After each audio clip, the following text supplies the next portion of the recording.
The coverage of the events in Ferguson has been extensive. Michael Brown has been buried, and now the national spotlight is shifting away from Ferguson. There has been a series of incidents similar to Ferguson, and yet little has changed. We've heard it's too early for healing, but where do we go from here? Can Ferguson be a catalyst for change for our region and for our country? Tonight, the 9 Network of Public Media and KSDK News Channel 5 present a special simulcast of Stay Tuned. Can the events of Ferguson bring about systemic change? Can our young people lead us to solutions? Tonight on Stay Tuned, Catalyst for Change. And on Stay Tuned, you drive the discussion. We bring local experts, journalists, and civic leaders together to have tough conversations for a stronger St. Louis. Tweet us your insights on tonight's topic, and you've got a seat at the table.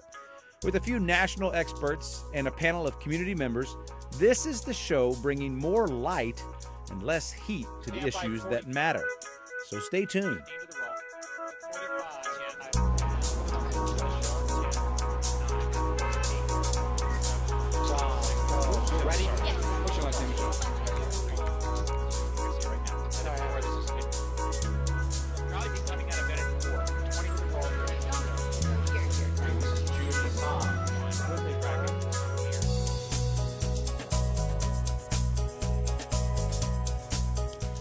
Good evening. Welcome to Stay Tuned, both to our 9 Network audience and to our News Channel 5 audience. Tonight's conversation will really have 3 points that we'll be building around, all with the theme of Catalyst for Change.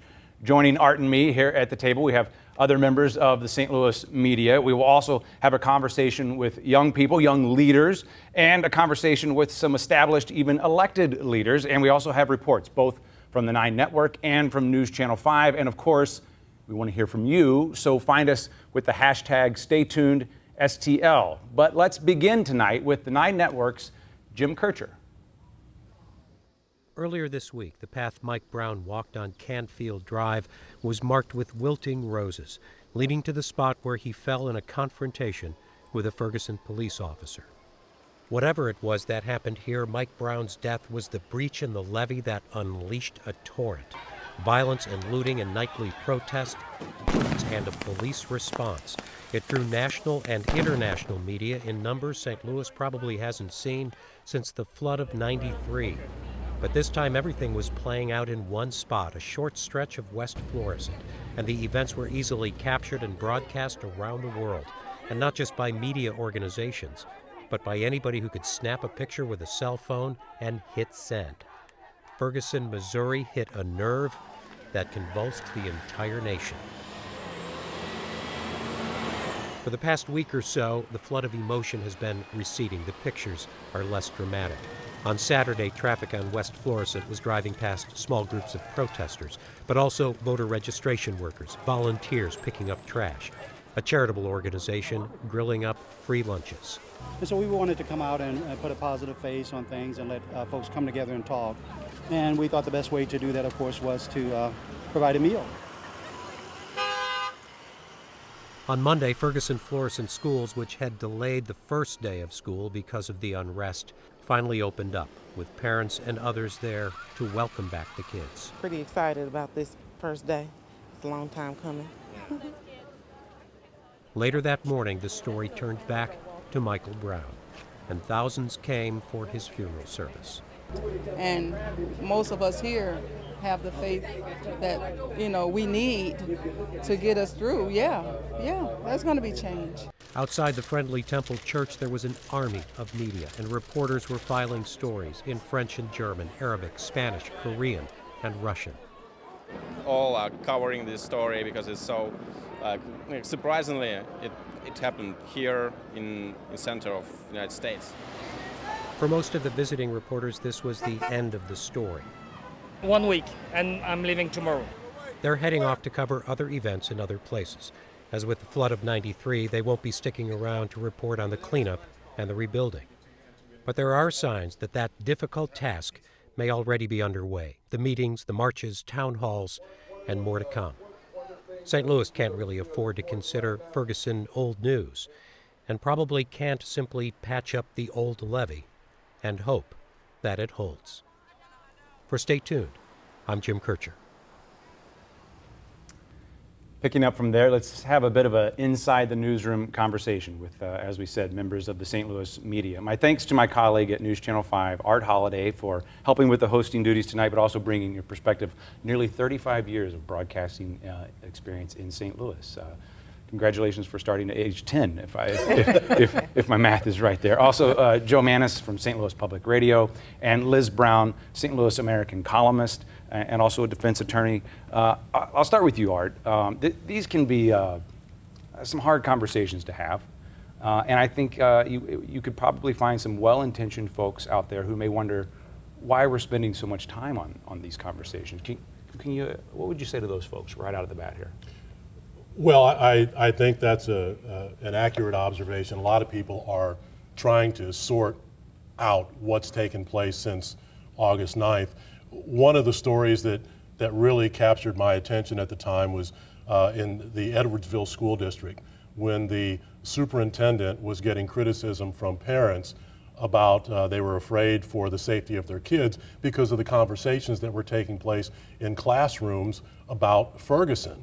And the teachers were instructed not to talk about it. I mean, I think that's a perfect example of how difficult some of these conversations are and how afraid some people are of having the conversations. And eventually the superintendent said that he wanted to be able to have some conversations with his teachers before that conversation started up again. An African-American superintendent, Dr. Ed Hightower. Ed Hightower, yes. A long distinguished career, famous for his refereeing.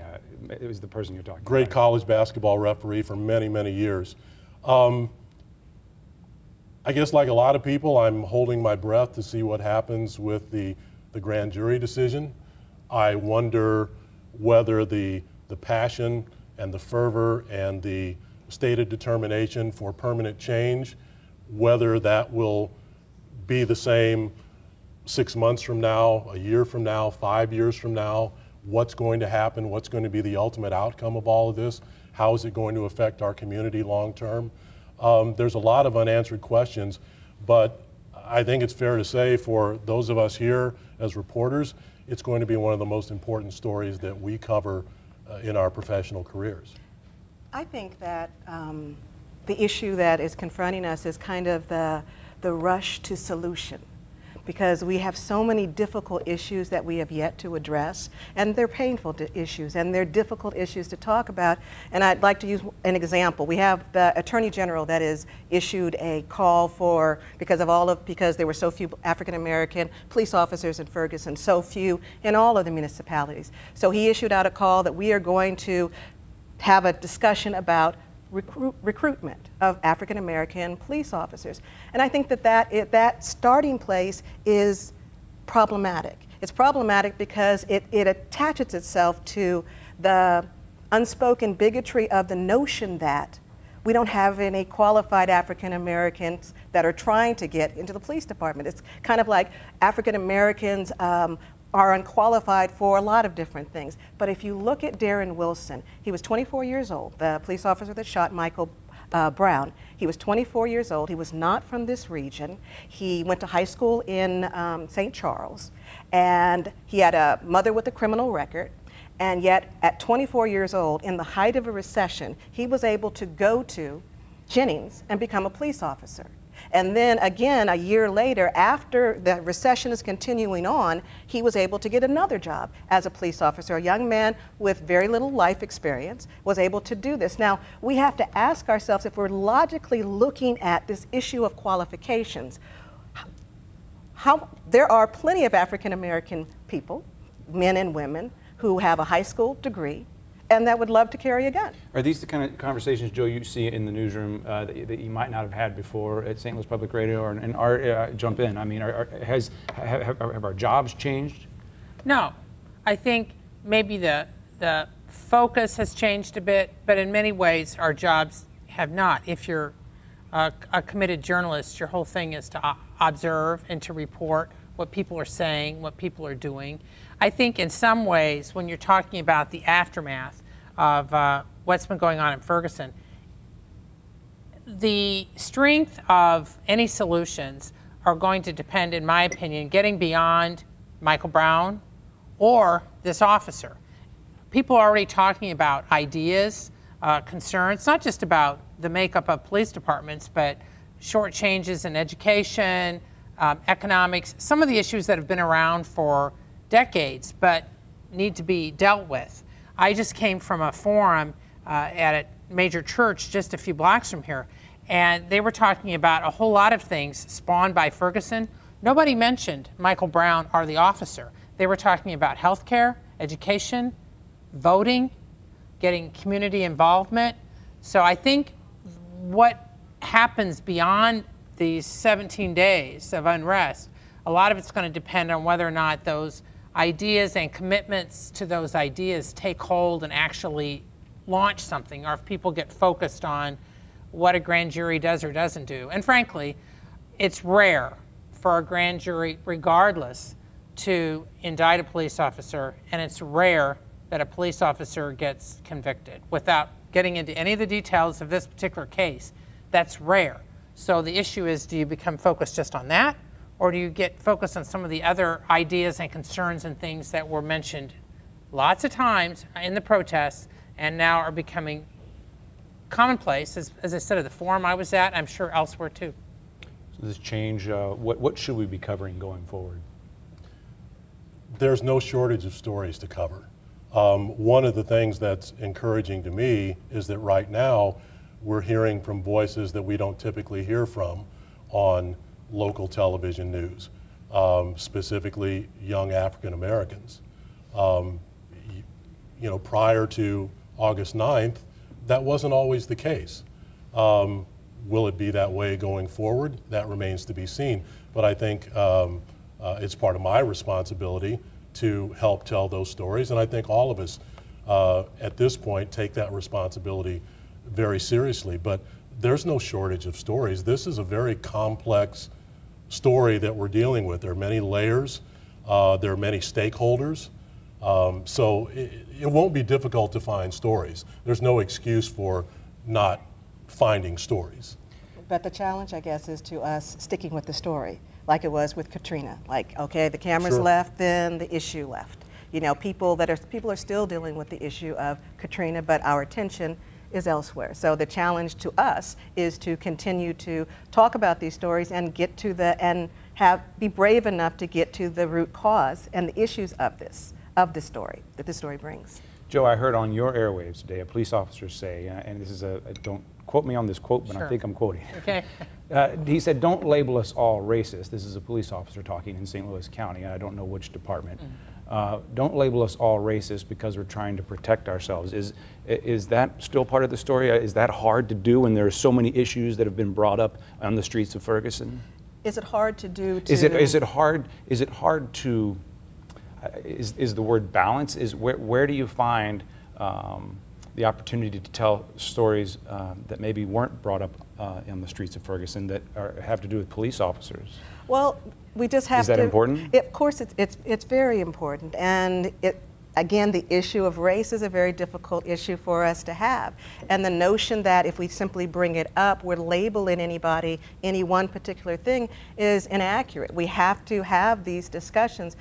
I don't hear from the crowds that they're saying that police officers, because they carry a gun, are racist. What I hear is the way that African Americans are treated by the institution of police and by police officers in particular, and consistently within that area, is racist. So whether you say you're racist or not, how people are being treated has to do with race, and it ends up being racist.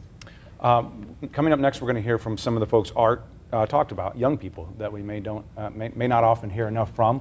Anne-Marie Berger from the 9 Network sat down with some young folks, but before we do that, we want to hear from you. Hashtag stay tuned to STL. Let's see what you're saying so far.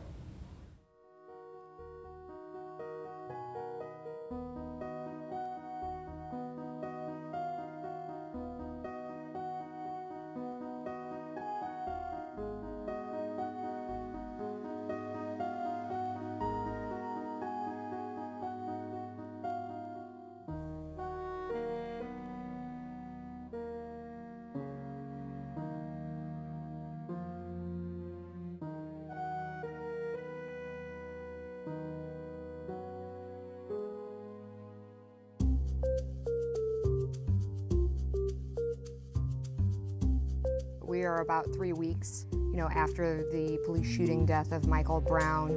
What's the temperature in the room? What are you all thinking and feeling at this point? To me, I just still feel real unrest about the whole situation.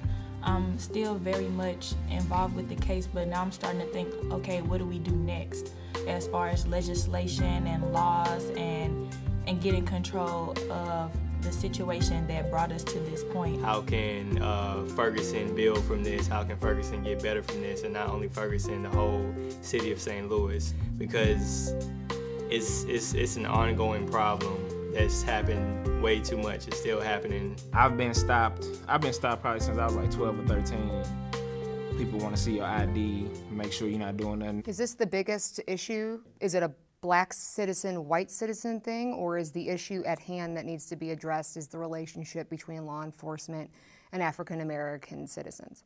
There's just a socialization that says that, more specifically, dark-skinned African American males are dangerous people. As a whole, I feel like a lot of people lack empathy and they have no desire to put themselves in someone else's shoes. Socially, we grow up within an environment where our parents have to. And when I say have to, they have to say, listen, you can be killed if you don't do X, Y, and Z. So I need you to do this if you ever encounter a law enforcement or anybody who has power and has a gun on their hip.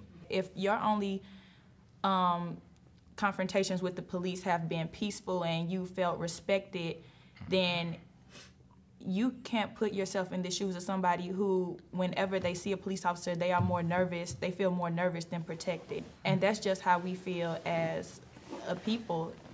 In St. Louis, we've been feeling that for a long time. It's almost like you assume the criminal until you prove you're not.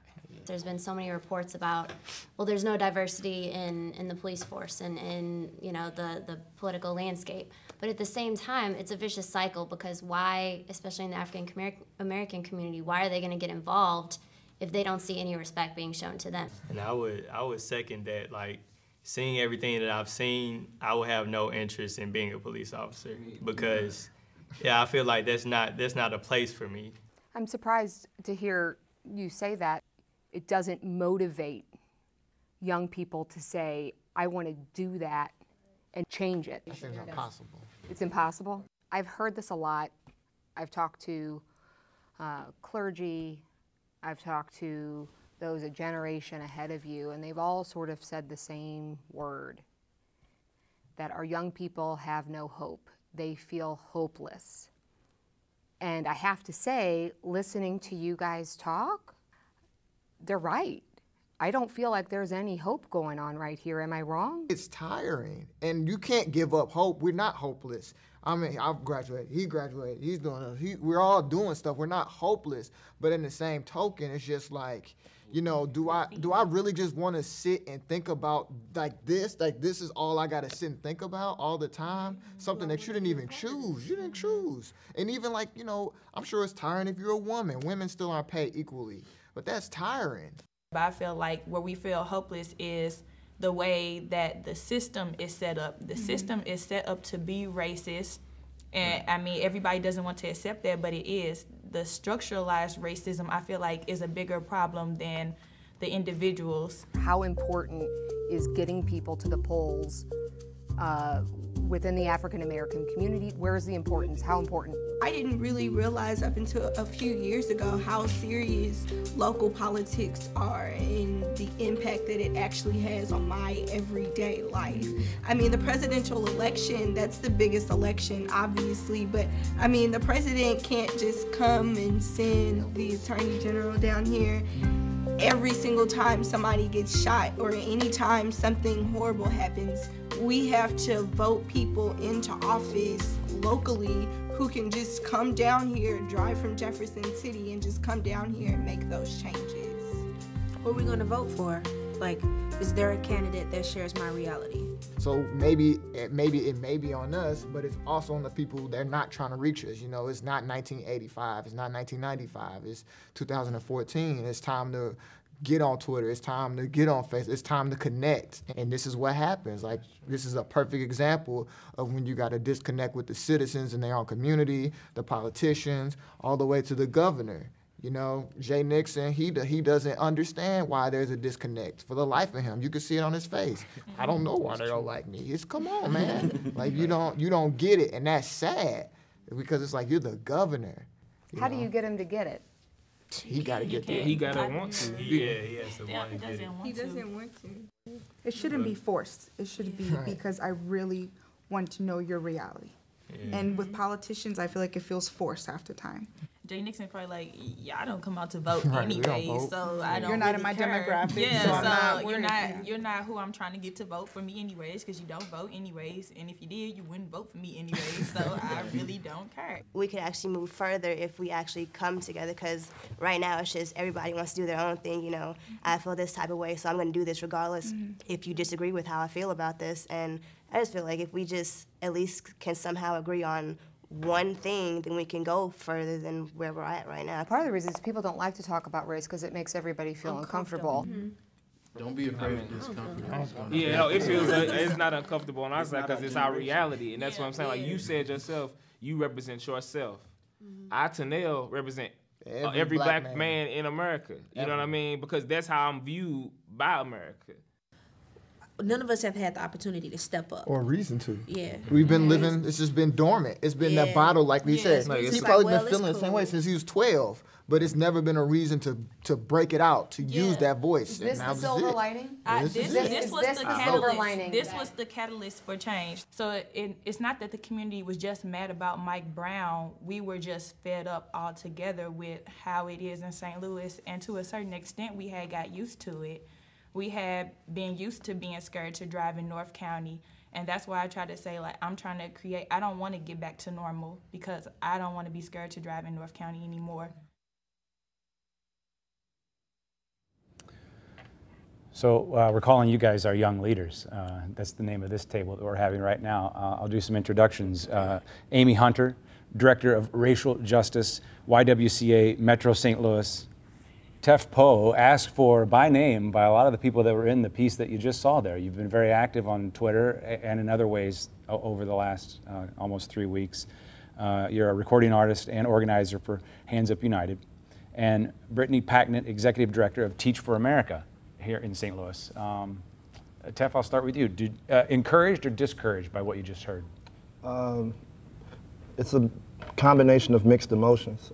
As a person that's been on the grounds every day since I heard Michael Brown was murdered, you know, I saw Mike Brown's blood with my own eyes, so I have a different perception of this issue than the average person. I have to say, after the makings of this event, I am discouraged slightly, and I'm working at this every day, but I am a little discouraged, I have to say that. One of the things that stood out to me was one of the young women, I believe it was, just said she believes as a whole, people just lack empathy. That a lot of what we're talking about starts right there. Did that resonate with you? It absolutely does. I think it's, of course, difficult to understand other people's lived experience, right? You understand your perception and your view of the world. I think what's unfortunate is that we've seen the realities of people who belong to marginalized groups, people of color, and our realities often made invisible in the conversation, because if mainstream America isn't seeing it, it must not be happening. And so those stories get silenced time and time again. And so I think what we've seen in Ferguson, and as I've been out on the ground with Tef and many others trying to make sure that we are bearing witness to what's really happening, that witness showed me that people want to make sure that we are silenced no longer, and that the reality of living in this country as a person of color is heard and understood by mainstream America. How? How do we change that empathy, that lack of empathy? Certainly, one of the things that we talked about is the ways that we could connect. And so one of the things that we noticed on the ground was that people from all different walks of life were there trying to make a difference. And so we at least started having dialogue about what we could do next and seeing each other visible. So I think, you know, the borders and boundaries and streets that divide us, that was an opportunity for us to come together to actually see each other, to know that we're out there and that we could really change the trajectory of what this looks like, that this isn't a moment, that it's a movement. And so I think were already in motion. What I love about the young people is that they did see that they had voice, and they did get to protest, and they did get to practice that. So that's not something you give up.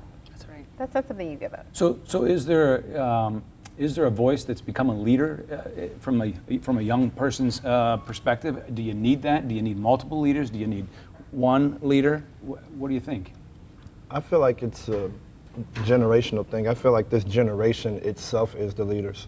When I looked out there, you know, at nighttime, which I felt was the most critical part of the protest, because, you know, it's easy to walk around during the day when there's very little resistance to your action. But the way you could really tell the temperature of a person that was out there is, you know, are you willing to stay out here when it's not easy? And the only people that I saw willing to stay out there when it wasn't easy was young people. And I feel like, if I'm being perfectly honest, the generation before us dropped the ball on this one. They had the support of elders during the civil rights movement combined with young people. And young people just simply do not feel that support with this issue. And I think that's a problem that is like an elephant in the room that isn't quite often addressed. So do young folks care if Al Sharpton comes to town? No, we don't. We can't relate to Al Sharpton, you know, like, that's our parents' radical. We have our own radicals. And I'm sorry, I didn't mean to cut you off. No, not at all. It's been interesting because I've heard a lot of young people ask for mentorship and saying, I've never done this before, I've never fought this fight before, but I know it's important to me, my life, my values, and my community. So I'm going to be out there whether or not I've got some guidance, whether or not I've got some mentorship. I Teach for America, we talk a great deal about student leadership, right? Because if we're truly educating children well, they're not just ready to be the educated generation, but they're ready to be the leaders of this world. And student leadership is out there. They are leading us in those marches. I'm 29, right? So I still think I'm young, but there are people that are far younger than myself who are out there with something to say, something positive to say, something very clear to say, and they're out in front with the signs, leading the marches, coming up with the social media campaigns, coming up with the phrases that are being used. And so I think to Tef's point, it's not about one person emerging or one person becoming a star of this. It's about making sure that we continue to amplify those collective voices. And so how do they need something to amplify more than a sign? How do you do that? Yeah, so I think they had some practice, right? So making up chants, making up quotes, showing up, continually showing up when people didn't really want to see them show up. That was something. I think the other piece is that we are so basing this off the civil rights era, and that was long before my generation, long before their generation. So I don't think the recipe has to be exactly Martin Luther King-ish, right? So I think there have been some wonderful women leaders that have been out there protesting and organizing as well as the men. And so I think this will look different. I think we need to be open to what the different is. I also think we're struggling with who the leaders are. So we have young African-American leaders who maybe don't look, you know, a certain kind of way, that we're struggling to say, you're a leader. But if you were there and I was there in the evening time, that's right, they were leading. And so it's not the clean-cut MLK look, but it is definitely leadership. And so I think we have to recognize that and support it. On Twitter, someone says they can't count the number of times they've been the only black person in class and been asked to speak on behalf of all black people. Yeah. Can you relate to that, and what do you say to that? Totally. That's my life story. I went to Catholic school.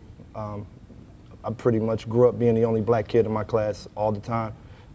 We had a school population of maybe 800 kids, maybe 15 black students. That's my life story, and my actions represented each and every other black student in the school. Their actions represented my actions. You know, I would struggle with what the next person, with the actions of the next person having to do with my actions. You know, I would always wonder, like, what does that have to do with me?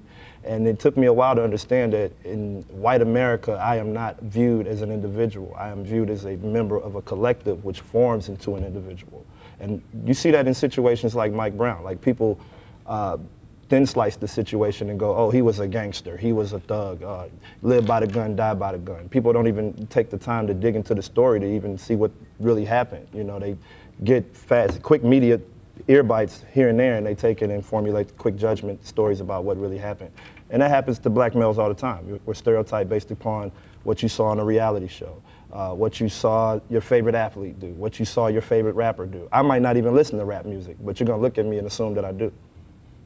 I should say, I don't think I said, just for those who don't know, when you're talking about growing up in school, you're from St. Louis. Yeah. This is home for you. Is that back to that empathy question earlier? How do you get folks to have an understanding of a life they've never lived?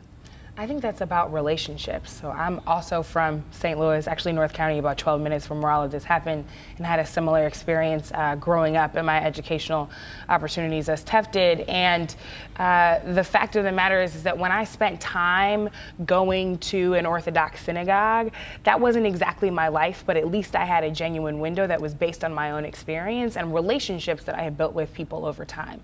And so if we work in such a way that we are building those kind of relationships, understanding that all of our children have value, that all of our young people matter, and get to the place where we can actually start to see every young person as our own child or our own cousin or our own brother, I actually think that will lead to a great deal of positive change. I also just think we need a lot of allyship.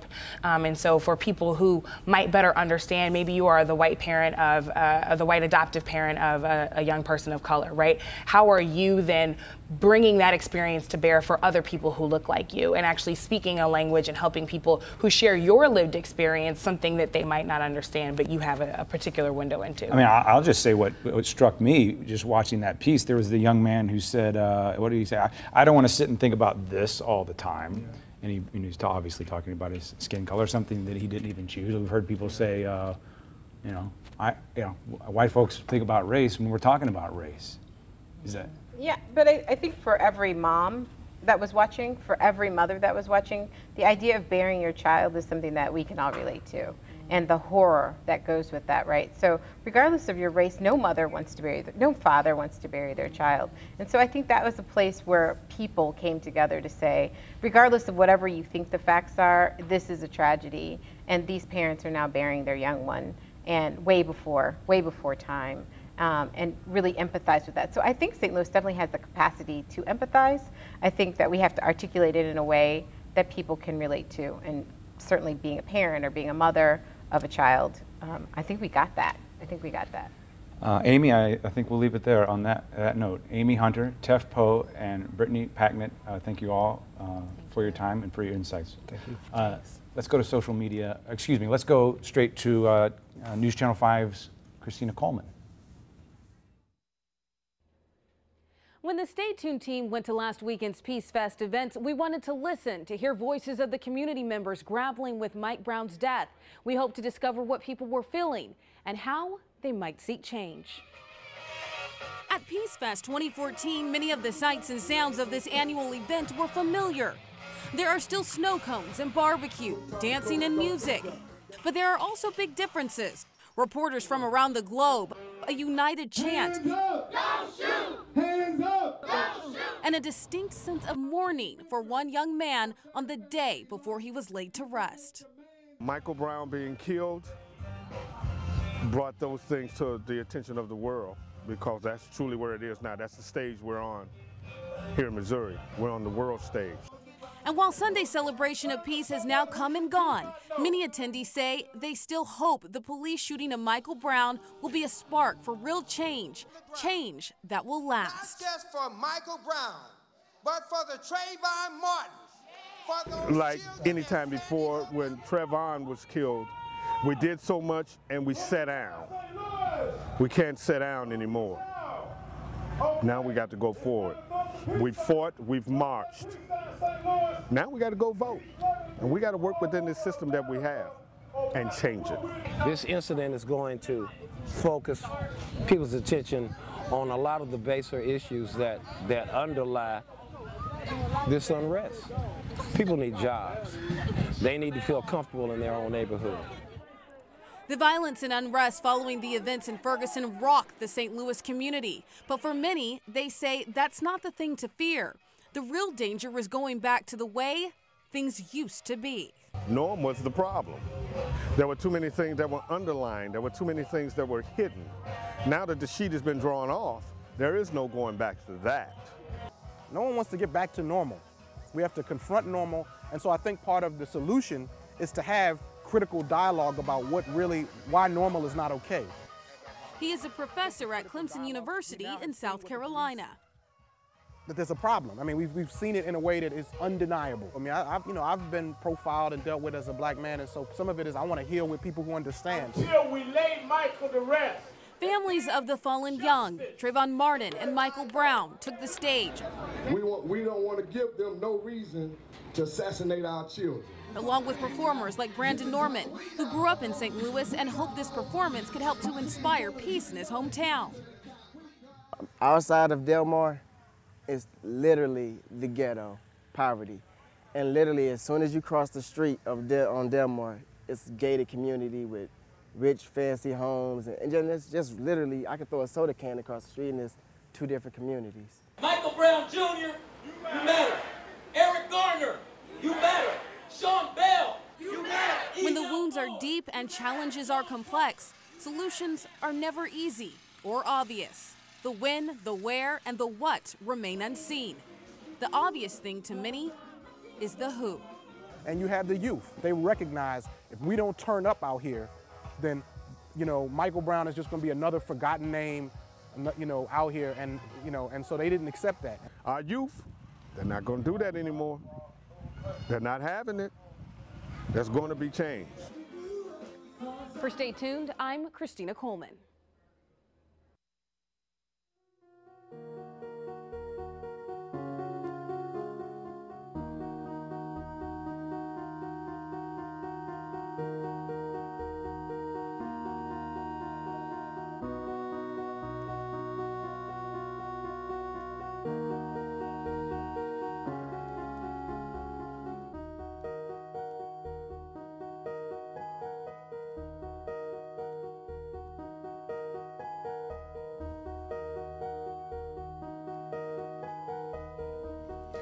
We continue our conversation with three of our other guests this evening.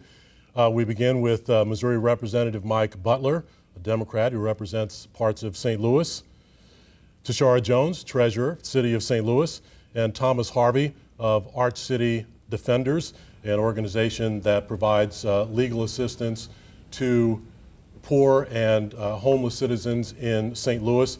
And Thomas, I want to begin with you, because you are one of the lead, or you are the lead author of a document that I encourage all of you to read if you haven't at the Arch City Defenders website. It's a 37-page study of St. Louis municipal courts that explains some of the anger that African Americans feel about being targeted by police, about the municipal court system and the money that it generates. Explain what your white paper about municipal courts is all about, please. So it's basically taking our clients' feelings about the way they're treated by the courts and the police at face value. These are their feelings. We've been studying this since 2009. We've been representing people in the municipal courts. They've been telling us since the very first day I've ever represented them that they are targeted because they're black, that they are exploited because they're poor, and that no one listens to their voice when they go to the courts, no one listens to their voice when the police stop them. And the final thing they say is, this is about the money. The municipal courts are about a revenue generation, not about the administration of justice. And so when we looked at it, I mean, frankly, when we talked to our clients, they told us some crazy things like they've been locked up because they couldn't pay their fines, been incarcerated because of the inability to pay fines. They told us their children weren't allowed in court and they were barred from court because they had their children with them. It wasn't things that folks, you know, we were brand new lawyers in 2009. We didn't, to be honest, we didn't believe them. So we conducted a court watching program, and we saw much of what they said was actually reflected in our observations. And then we recorded some of this, their observations and our observations in this paper. And the data supports it too. When you look at Ferguson's budget and you see a line item for $2.65 million a year to be generated in revenue in their municipal court, it kind of leads you to believe that it is about the money. And it's the kind of thing that you can see in many of our municipal courts. Our study isn't limited to Ferguson. We believe it's a structural problem, and it's present throughout the region. But many of the things that our clients noted, told us, are supported by the data, supported by Chris Koster, Attorney General's study on racial disparity in traffic stops, are supported by the Office of State Court Administrators data about the number of warrants issued in Ferguson and Bell Ridge and Florissant. And I don't want to monopolize, but on Florissant, just briefly, they're one of those cities that we studied. the municipalities we studied. And just today, I saw an article in the newspaper saying that they are going to increase their municipal ordinance fines by $10, and this is a quote from their mayor, in order to build a new courthouse in Florissant. So if there isn't a more explicit way of saying this is about increasing revenue for our municipality, I don't know what there is. So at a time when elected officials and law enforcement institutions are asking the public for patience and to trust us and to trust the system, you've got an instance where a large segment of the population in St. Louis doesn't trust the system because of their personal interaction with it, and so there's no political capital for anyone to have faith in the system. That's accurate. Our clients definitely believe they're being harassed, and now it's a moment after a tragedy with the death of Mike Brown. Regardless of how the case turns out, we don't know, but like you said, the same people that they believe have been pulling them over because they're black and exploiting them because they're poor are saying, please trust us. We're going to get to the right answer. Give us some time, be patient with us. And I think it's reasonable for our clients and members of the community to be skeptical, at the very least, about what their officials are saying. As elected officials, how do you bridge that credibility gap that seems to exist? Well, as a former state representative, I think we have to take this moment and see what can we change in policy to be able to make sure that we are better on the other end. Mike Butler here succeeded me in the House in my seat, and there isn't a day or a week that goes by that I don't call him up and I say, hey Mike, this is a good idea for some legislation. We were just talking earlier about some ideas that can be floated to make this a better situation on the other end, like accrediting police departments the same way we accredit schools. Like establishing minimum requirements for municipalities. This is a real turning point that, and our government structure is on the world stage for everyone to see how fragmented and how diffused the power structure is amongst North County municipalities. And these itty bitty cities, as I like to call them, were formed to get away from black people who were moving to North County. Let's call it like it is.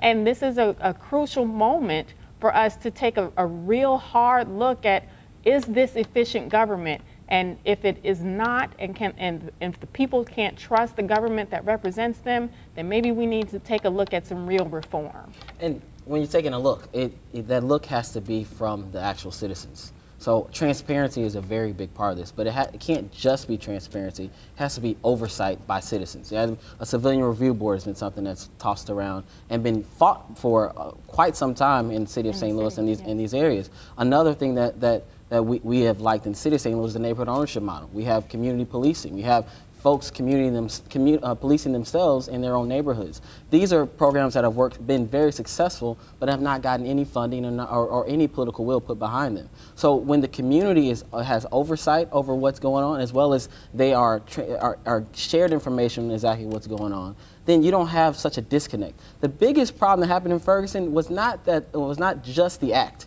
It was the fact that there was absolutely no transparency from the government that actually created that. And in fact, the irony of the whole situation was that a young man was shot, got in a scuffle with a police officer. A police officer approached him using heavy-handed tactics, and yet young people came to Ferguson to walk and march down the street and were approached by police officers using heavy-handed tactics. There was absolutely no change, no transparency, and no oversight by the citizens throughout this entire situation. You know, there have been so many memorable images since August 9th. And one that sticks out in my mind was the mother of Michael Brown, the day of the shooting, and something she said about, you don't know how hard I worked to get him to graduate from high school. Now that's something that many families in the St. Louis area take for granted, that their kids are going to graduate from high school. Mm-hmm. But there is a segment in the African American community where that's not a given for a variety of reasons. That statement by Michael Brown's mother, how does that factor into the larger conversation that we're having right now? Oh, it factors in perfectly, because this situation was the pot that boiled over to a whole host of systemic things that were going on in our community that disenfranchised African Americans and minorities more than anyone else, more than any other group. Our education systems are subpar and not fully funded. Again, our government is diffused and fragmented. Our economic systems and the way we build out St. Louis favors white flight to suburbs such as St. Charles and O'Fallon. And when our transportation policies build more roads so they can fly west and fly north. And you know, all of these things are simmering. And this was just the pot that boiled over, this one situation to put all of our dirty laundry out there for everyone to see. And hopefully we will all work together to clean it up. Well, you also have to listen to how the youth responded to that call. Of all places, Michael Brown just graduated from Normandy High School. And you had a lot of youth in that area saying, well, what's the point? What's the point? Even if I graduate, even if I do what the world's been telling me to do for the past 18, 17, 16 years, I can still get killed. I can die tomorrow. So of course I'm going to be very adamant about this situation. What's the point? What's the point of me living if even if I get education, if I graduate, I still can't. It ain't that I don't apply to college. I won't even make it because I won't be alive. The agony and the sense of hopelessness that came from youth, from that statement and from this action in this moment, it's something that cannot be forgotten. It's something that has to be listened to. We have to begin to listen to our youth. We have to get the solutions from them, not from people in a suit like me. We have to get, and that's what's been important about some of this movement, that folks like Tashara, myself, Tef Poe, and Brittany Packnett have been very adamant about getting the youth voices out, the youth solutions, because they think much differently than we ever have. They've been through so many different things than we can ever imagine, especially our parents and our grandparents. Thomas, you immediately recognized that weekend that Michael Brown died, the significance of the document that you had been and others had been working on for months. Would you talk about that? Well, it was just because we thought it would put some context to a lot of the frustration and anger that we saw on the streets in Ferguson and Ferguson, and we believe that it's not just about Ferguson. It's about a broader problem in our entire region. This is not just North County. These structures that create negative contact between law enforcement and young people and people of color and poor people, it impacts our entire region. And to speak to your previous question about education and the difficulty of graduating, if you start at a very young age with some contact with law enforcement, keeping in mind that if you're like driving to high school, driving to the grocery store, you can drive through 8 municipalities in a stretch of 3 miles and get stopped by 8 different police departments, you're going to have some contact with law enforcement. And it might be a negative contact. And that's going to make it more difficult for you to continue on the path to graduate from high school and get into college. So what we saw from our clients, we thought we needed to get it out there so that people could understand at least one factor. We're not pretending like traffic tickets are the reason people are on the streets in Ferguson, but it's something where most people in our community, we're not talking about criminals, we're talking about poor people, and this is where they have contact with the justice system, is municipal courts and the police. And those are their elected officials. That is their contact with their government, and they feel like they're being not treated humanely by those folks. Thomas Harvey, Missouri Representative Mike Butler, Tashara Jones, thank you for joining us. We're going to check out social media right now.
So to explain what you see going on here, we like to bring everybody back at the end of the show, and that creates another dynamic for discussion. I'll start it off, though, with something that we heard on Twitter. Some young people saying, we want to be the leaders, but teach us. You said something interesting, Liz, in the green room there. For what it's worth, I feel like, as a member of my generation, that we owe young African American children of color an apology. I mean, I was listening to what you were saying about 18-year-olds saying, you know, why should I do this? You know, I'm just going to get killed anyway. Why should I get a high school diploma? We have left this generation in the worst shape that any generation has ever been in before.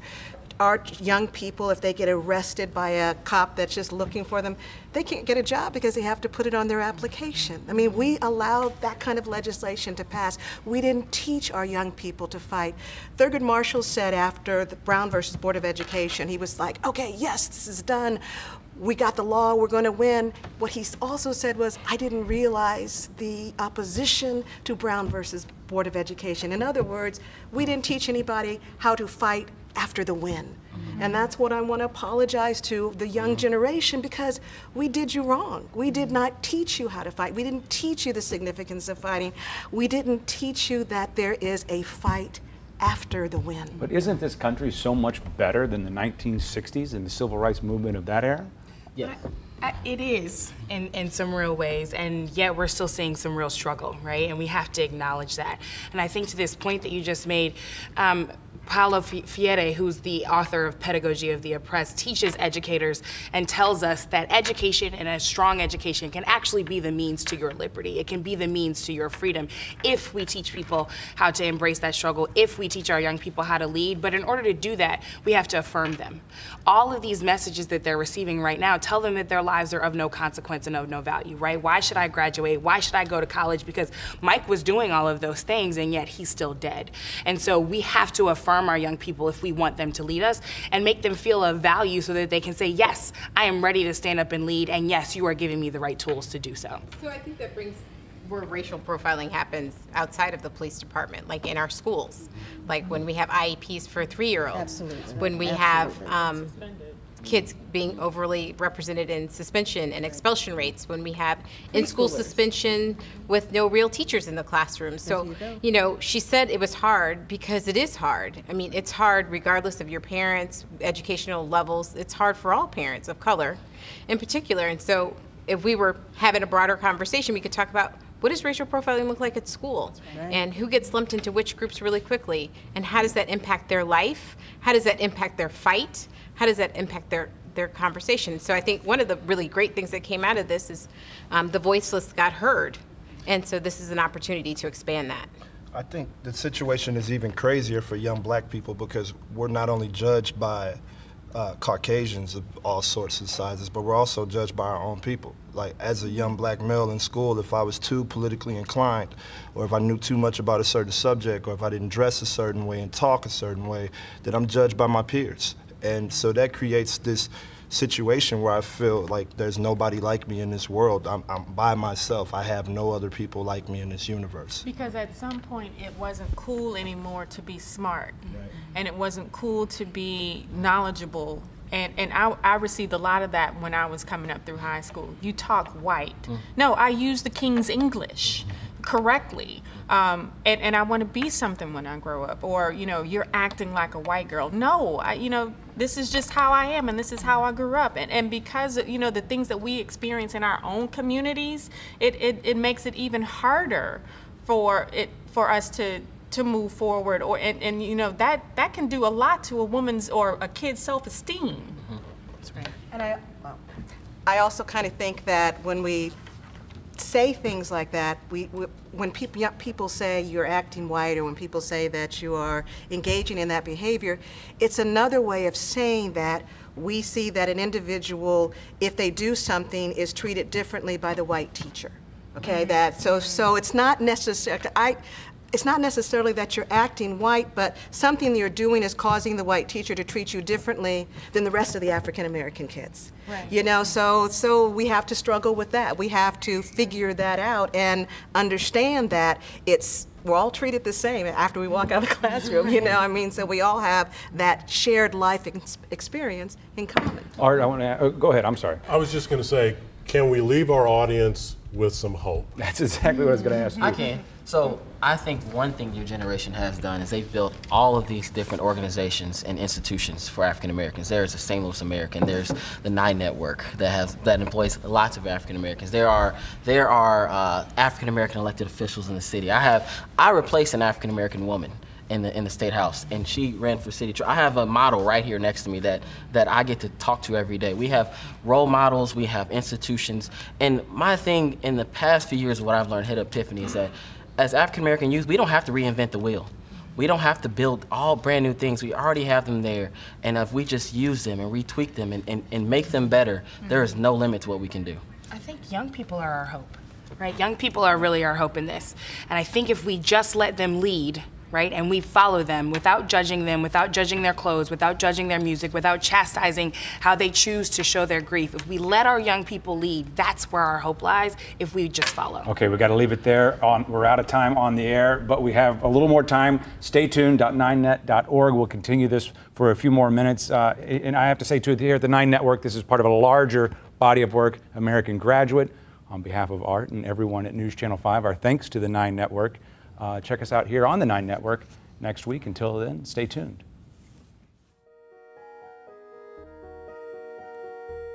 Okay, we're back online, guys. I didn't mean to cut you off.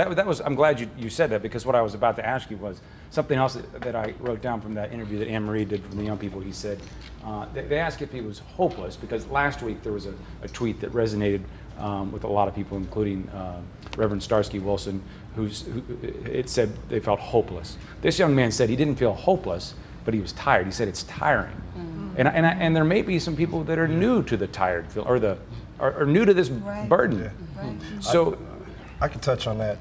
Last week when we were protesting, and I've been out there every day, to the point where I'm tired as we speak. But there was a night where I went back to the protest grounds to get one of my friends that got left behind. We have a rule, no man, no woman left behind. So we went back to get him. When I left, it was a completely peaceful protest. We were marching, nothing was wrong. When I got back, the National Guard had guns and tanks and dogs aimed at everybody's face, and everyone was huddled up on the parking lot of the McDonald's lot, and it was one of the scariest moments of my life. Like, I realized we could have died that moment. And as a person that's registered people to vote, I was one of the biggest advocates of Barack Obama, both terms. And as a person that encouraged people who typically didn't want to vote to go vote, that very moment, I looked up to the sky and said, God, I don't know what to do, God. I can't give you anything else. I led these people to the slaughter. So it's a very hurtful feeling. We try to get people engaged into the system only for the system to say, you know what, I really don't care about you. And that's what it feels like. And Art, remember, you asked me what were some of the things that I was hearing out there, and from people in my circle, from people in my generation, people were telling me that they couldn't stop crying. People were telling me that they were in so much pain over this. These weren't people that were out in the streets. These were people that were just seeing this stuff coming back again and seeing mothers losing their children. There is so much pain out here as a result of this, and people can't shake it. It's been a very, very extremely painful life experience. One of the things that I kept hearing over and over again, people who live in Ferguson, this isn't who we are. This isn't who we are. And it reminded me of a sports term. You are what your record says you are. Right. And our community is what our record says it is right now, and it's not a pretty picture. A minister a couple of weeks ago, his sermon was titled, What to Do When You Don't Know What to Do. Do you have the sense that people are searching for what to do, that they want to do something, but they're not quite sure what it is?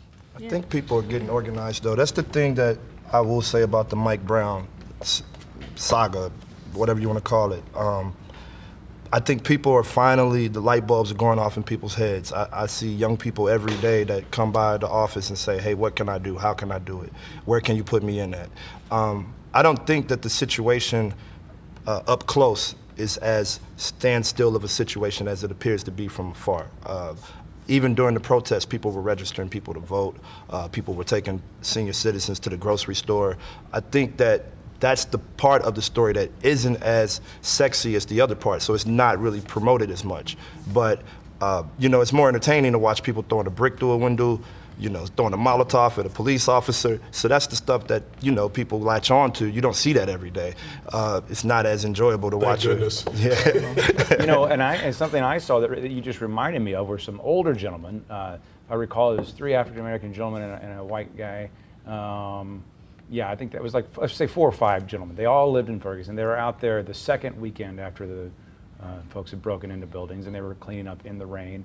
And what I found interesting was they kind of knew each other. A couple of them, I think, hadn't seen each other since high school, but they started getting like, this was entertaining. They got pen and paper to exchange phone numbers. Like, who does that, right? In the rain, no less. Old school. But they were feeling motivated to get involved. I'm paraphrasing, but they said our young people need us. You know, they need some men to step up. So and that's the beauty of it. It takes 80% of the energy just to get people motivated and to have that will that's there. So imagine the power of a movement in a time where people want to do something and they don't know what to do. Imagine what solutions can come out of that if we just listen to the right folks and we get the right movement going. This happens in all movements. It happens all the time. There's gonna be some unorganization at first. There's gonna be some pain. There's gonna be some kind of focus on what's next. And then when you get that next step, if that will is still there, there is nothing that can stop it. And I think that there's a sustainability to this movement that has never existed before in our history. Social media. We have the ability to, I saw you back there tweeting and taking pictures and doing all of that stuff and moving this conversation along. And because the issue is not an issue that is unique to Ferguson, this is an issue that is a national issue, that helps with the social media to move this issue, to keep this issue out there, and to even change the tone. Social media changed a lot of talking points. Social media has kept a lot of things in focus and will continue to do so. So we're lucky to live at this time with the advent of social media. The peninsula of the table can be silencing. Well, I think social media kind of democratizes everything because everybody has the power of the finger, and they're, you know, I mean, they can tweet what they're seeing. You don't need ad time. Right, you don't need ad time. You don't need to be somebody who is influential as long as you've got a tool. And in this something case, that people want, and something with some substance. But this is something I mentioned earlier. I think that the success or failure of post-Ferguson will depend less on the messengers and more on keeping the message going. Because I've said before, the search for a leader, I always think hurts any movement, because then you're depending on one person to kind of tell you what to do. It's easy for people just to do what somebody else tells them. It's harder for everybody to kind of discuss, okay, what are we pushing for? And I think that the success or failure of all of this that everyone's talking about in the soul searching they have now is whether or not people move ahead and push what the ideas are, you know, what the concerns are, stuff that's been around for 150 years that maybe we really need to get solved, you know, as opposed to deciding, you know, who is the star of the week, you know. But I think that we need to look at policies. I think we need to stop saying, you know, one thing or one group, and really look at what the policies and structures are and change those. You know, we have hate crimes that are federal crimes now because of violence that has occurred. And so if we're looking at this violent moment, if we're looking at it in schools and hospitals and police departments, then we change the policies, and then it doesn't matter like who's the leader, because the whole rule has changed. I mean, we talked about the demilitarization of the police force. That's a policy change, so that tanks and dogs and gas is never used on young people ever again in this country. That's a policy change. I think we need to really look at what the strategies are, not to just change our language and feel really good and hug each other, but like make it a law that this can't happen anymore. But remember, we have to do the fight after the law is passed, because we have a lot of laws. If every law was followed followed right now, we wouldn't be here. You know, so yes, we need to make policy change, but we have to make certain that those same institutions have the will and have the content of people that are going to enforce those laws, and we need to remain engaged so we make certain that that happens. Everything we're talking about requires proximity, right? We have to stay close enough to what's actually happening to continue to be fired up in order to change the policies, in order to change the institutions. It is important that TEF is out there every single night. It is important that 9 Network is highlighting youth voice to make sure that we understand the story. Dr. Jason Purnell at WashU likes to call it intensive listening. We have to intensively listen to what's happening such that we don't let this thing fade out and that we actually have the fuel and the fire to keep pressing on those systemic issues. Take us home, Art. One of the conversations that's been taking place is started with the realization that out of 53 police officers in Ferguson, only 3 of them were African American. And you made an interesting observation the other day when I interviewed you. You said diversity of the police department is fine, but if you don't change the institutions and the way those institutions interact with the public, it lessens the impact of that diversity. Yeah, right. I don't. That would be a welcome first step. I said this last week when I was here. It'd be a welcome first step to add African American officers to the Ferguson Police Department and to have elected officials be more reflective of the population. But if you just do that, you're not changing the structures that are already in place. And I would give you an example of Pine Lawn, where, you know, based on our study, there's a black mayor, a black prosecutor, and a black judge, and they have the exact same problems that Ferguson does, and that Bell Ridge does, and that Florissant does. So it's not just having people of color and being part of the conversation, it's changing the broader system. And the danger, I think more or less what we're talking about is getting co-opted by the system. Like there's one step to fight to get into it, which is an important first step. And then there's, I'm in it, and it's a feather in my cap to be a judge. It's a feather in my cap to be a prosecutor, and I don't want to lose that because it's some money and it's some power. And if you don't keep fighting after that, it won't change the structure. That will not change the structure at all. What's the old statement? Absolute power corrupts absolutely. Right. Right. Art, last word, but I think we've run out of online time. Who knew? Can you do that? The backs of the men that are holding the cameras certainly have a limited capacity. Well, at the risk of stating the obvious, this is a defining moment for our local community, for our region, for our country. And the unanswered question right now is, will we seize the day? Will we take advantage of this opportunity, or will we let it pass? I believe so. I mean, you see an energy in young people that we haven't seen ever. I mean, people have come from all over the world, not just the country. I've seen people in Palestine post hands up, don't shoot pictures. And people in Brazil through Mike Brown rallies. And I think that's because oppressed people all over the world have been waiting for oppressed people in America to say, hey, we identify with you. We know what you're going through. We have your back. And now I think this sets a different tone for a different generation. I think definitely this will continue in different forms and fashions.